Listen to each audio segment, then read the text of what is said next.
En RDC, Vital Kamerhe a démissionné de son poste de président de l'Assemblée nationale après qu'une pétition a été lancée contre lui. Des critiques lui reprochaient une gestion opaque des finances, des décisions précipitées et un manque de soutien visible envers le président Félix Tshisekedi. Vital Kamerhe est notamment accusé de malversation financière, blocage du contrôle parlementaire, manque de transparence, 10 mois d'arriérés de frais de fonctionnement et couverture médicale insuffisante pour les élus. Cameroun. Les candidats à la présidentielle mis en garde contre les troubles à l'ordre public. À l'approche de l'élection présidentielle au Cameroun, Paul Atanga-Nji, le ministre de l'administration territoriale, a averti les candidats que tout désordre serait sévèrement réprimé.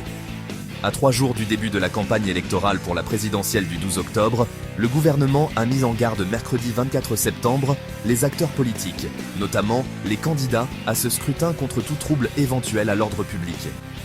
Au sujet de la désignation d'un candidat consensuel de l'opposition, le ministre s'est voulu catégorique.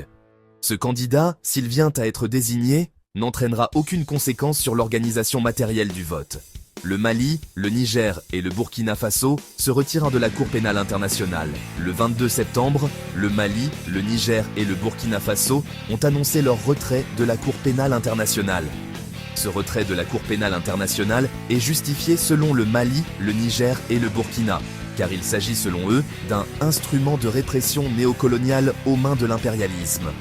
Les juntes sahéliennes veulent donc s'en démarquer en créant leur propre tribunal spécial pour le Sahel. Techniquement, les pays de l'AES ne pourront quitter la CPI avant septembre 2026.